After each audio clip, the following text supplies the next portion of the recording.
tous et à toutes, je suis ravie de vous retrouver pour cette nouvelle vidéo. Aujourd'hui, j'ai l'honneur d'interviewer le docteur Laurence Benedetti, nutritionniste, micronutritionniste et tabacologue. Oui, tout à fait. Écoute, je suis ravie que tu me consacres un peu de temps. Merci à toi aussi également. Alors, dis-moi, je voulais qu'on parle de ton livre qui s'appelle Maigrir intelligemment et si tout venait de l'intestin, notre deuxième cerveau. Alors, jusqu'à maintenant, les gens, souvent, quand ils veulent mincir, ils pensent que c'est pour tout le monde la même chose.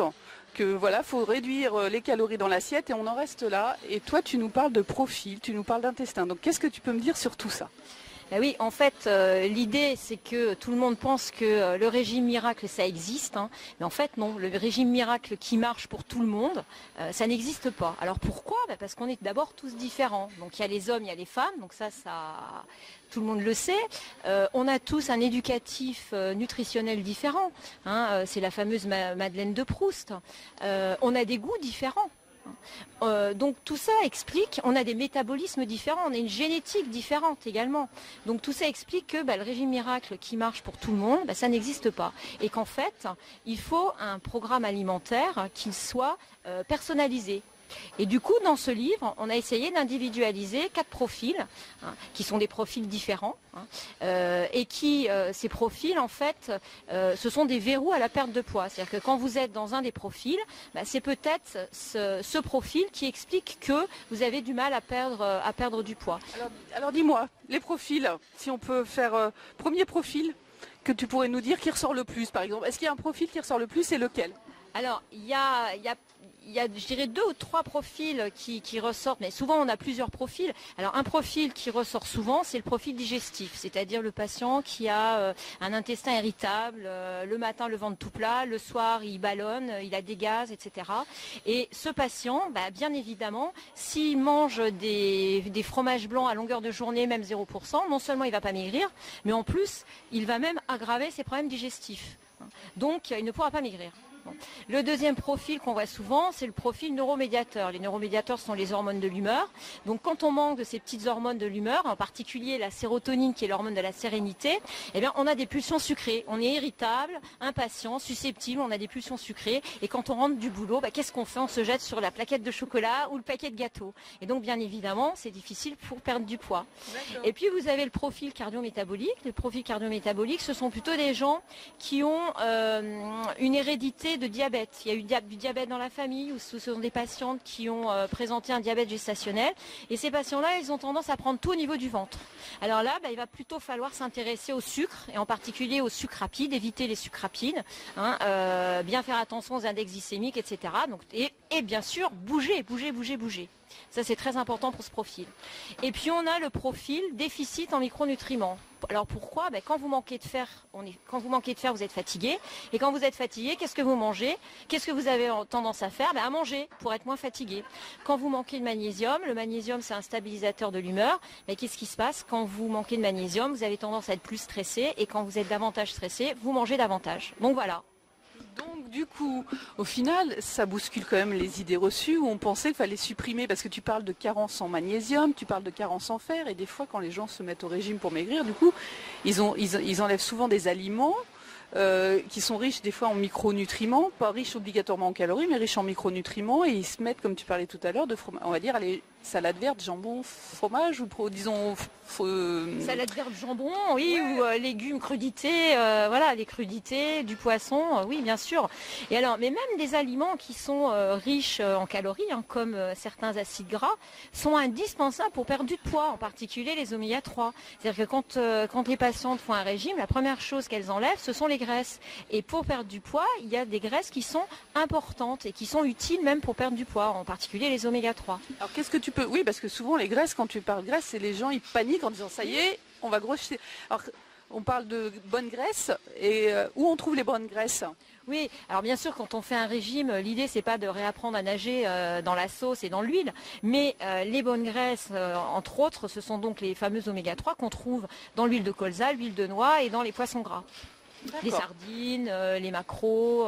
Même en boîte? On en trouvera encore, même quand... Oui, même en boîte, oui. D'accord. L'intestin, du coup, tu as parlé de l'intestin. J'aimerais bien que tu nous en dises un peu plus quand même sur le rôle de l'intestin. Mais en fait, l'intestin, c'est une barrière et ça sert de filtre à café. Hein. Donc, quand tout fonctionne bien, cet intestin, c'est un filtre à café qui permet d'assimiler les protéines, les sucres, les graisses et qui permet d'assimiler les micronutriments, c'est-à-dire les vitamines, les oligo-éléments, les minéraux, les acides gras. Bon. À partir du moment où l'intestin ne fonctionne plus correctement, hein, ce filtre à café, il se transforme en passoire et du coup, non seulement vous allez moins bien assimiler les micronutriments, le fer, le magnésium, etc. et présenter d'éventuels déficits qui vont nuire à la perte de poids, mais aussi et surtout cet intestin donc poreux, qui n'est plus étanche, hyper perméable, il va laisser passer des molécules inflammatoires inopportunes au travers donc de la muqueuse, et ces molécules inflammatoires, de proche en proche, elles peuvent aller inflammer, je dirais, les organes qui sont insulino-dépendants, hein, le foie, le tissu adipeux, le muscle, etc. Et provoquer de l'insulinorésistance, voire même à terme des problèmes cardiovasculaires. Et en fin de compte, il faut chercher qui on est, comment on mange, quel métabolisme on a, si on veut quelque chose de durable. Alors, déjà, quand on fait un programme alimentaire pour perdre du poids, il faut être bien dans ce qu'on fait. Donc, c'est-à-dire qu'il ne faut pas avoir les yeux plus gros que le ventre et se dire, bon, moi je vais aller très vite et donc je me serre la ceinture à outrance. Parce que là, c'est la porte ouverte aux frustrations, c'est la porte ouverte aux carences. Et donc, on ne peut pas maigrir durablement comme ça. Donc, il faut être bien dans ce qu'on fait. Donc, il faut manger de tout. Donc suivre nos programmes, parce que vous verrez, il y a différentes je dirais vitesses, différentes vitesses si vous décidez de perdre un peu plus vite ou pas. Mais encore une fois, même les programmes qui sont rapides, on dit qu'il ne faut pas les faire plus de 15 jours, c'est vraiment un starter, mais il ne faut pas que ce soit sur du long terme. Donc il faut être bien dans ce qu'on fait, c'est-à-dire savoir ce qu'on va mettre dans son programme alimentaire en termes de motivation également. C'est-à-dire qu'il ne faut pas avoir des ambitions trop grandes en termes de vitesse si on sait qu'on est épicurien, qu'on aime bien manger, qu'on est souvent invité ou que par la force des choses on est obligé d'aller manger au restaurant tous les jours pour le boulot. C'est tout. Il faut prendre son temps et ménager sa monture pour voyager loin. D'accord. Bon, je crois que déjà on va y voir plus clair que faut savoir s'écouter, si je comprends bien. S'étudier et pouvoir... Oui. Et puis aussi, ne pas manger sinistre. C'est-à-dire que ça ne sert à rien de manger tout cuit à l'eau ou à la vapeur. D'où ce que je disais tout à l'heure, c'est qu'on a besoin du beurre dans les épinards et un petit peu d'huile d'olive, d'huile de colza, d'huile de noix. Ça fait pas de mal, ça donne du goût et ça évite de manger tout cuit à l'eau et de manger sinistre. Et puis du coup de craquer, voilà, et de reprendre tout ce qu'on a perdu et de repartir dans la reprise de poids qui n'est pas, j'imagine, pas bonne non plus. Tout à fait. Et puis, il faut aussi manger lentement. Donc ça, au moins 20 minutes pour manger. C'est le temps qu'il faut à votre cerveau pour savoir que vous êtes en train de manger et mettre en route la satiété. C'est également le temps qu'il faut pour éviter de ballonner. Donc manger lentement, manger de tout, manger de bonnes choses. C'est-à-dire, si vous avez envie de manger un peu de chocolat, pourquoi pas, mais bien choisir le moment opportun pour le manger. Et puis si un soir vous êtes invité, ma foi vous êtes invité. Et dans ce cas-là, on se rattrape le lendemain avec une phase starter sur une journée pour se rattraper. Oui, puis ce que tu dis là, c'est que manger tout, ne pas manger triste, au final, c'est peut-être éviter aussi ces dérapages quand on est invité. Parce que si on tient compte de sa faim physique et qu'on n'est pas frustré de ce qu'on a mis en place à côté, on n'a pas, à se jeter non plus sur l'alimentation quand on est invité. Donc du coup, il n'y a même peut-être même pas d'écart, il n'y a peut-être même pas de risque d'écart au final. Tout à fait.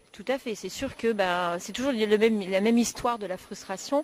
Moins on est frustré et moins on va se jeter sur la nourriture, moins on aura un comportement addictif par rapport à la nourriture. Parce que quand on est frustré sur un aliment, on finit par ne penser plus qu'à cet aliment.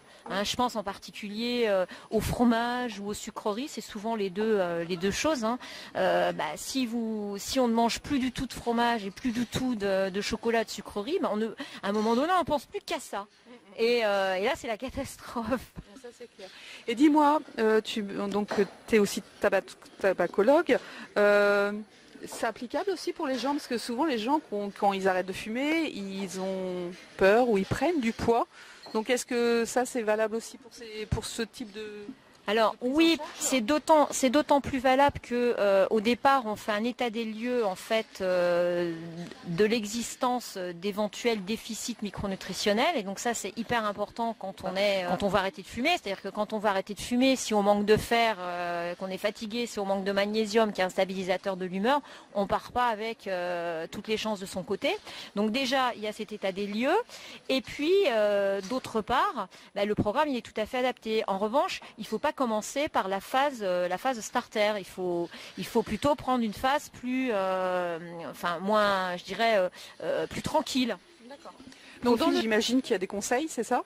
Alors, pour chaque profil, donc il va y avoir un programme alimentaire et il va y avoir des béquilles, c'est-à-dire des compléments alimentaires qu'on peut prendre pour s'aider, de véritables béquilles.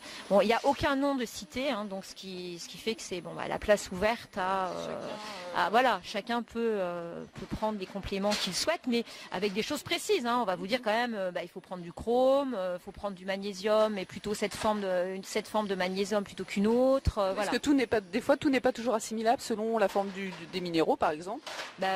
Tout n'est pas forcément bien assimilable, oui, effectivement, en fonction de, par exemple, les citrates de magnésium seront mieux assimilés que que du chlorure de magnésium, par exemple. Et puis en fonction aussi de votre intestin, parce que c'est un intestin qui est poreux et inflammé, du coup. Voilà. Et puis pour l'intestin, il faut aussi parler de cet intestin deuxième cerveau, parce qu'effectivement, au niveau de l'intestin, est fabriquée à 90% une hormone donc qui est la sérotonine, qui est l'hormone de la sérénité. Et du coup, quand on a un intestin qui fonctionne pas bien, cette hormone est pas bien fabriquée. Et il peut s'en suivre effectivement des déficits fonctionnels en sérotonine. D'accord. Bon écoute, merci. Je pense qu'on y voit un peu plus clair, de comprendre qu'il y a des profils, il faut aller chercher un peu plus loin que simplement enlever tout de son assiette. Écoute, merci Laurence m'avoir consacré du temps. Ça a été un vrai plaisir. Écoute, de rien, mais c'est vrai qu'on pourrait en parler des heures, parce qu'il y a vraiment tellement de choses à dire. Ça c'est clair. Donc du coup, ton livre, j'imagine qu'on le trouve dans toutes les librairies. Toutes les FNAC, donc partout. Voilà, et puis donc aussi il y a le docteur Didier Chausse qui a participé à la rédaction. Et puis donc ça s'appelle Maigrir intelligemment si tout venait de l'intestin, notre deuxième cerveau. Merci.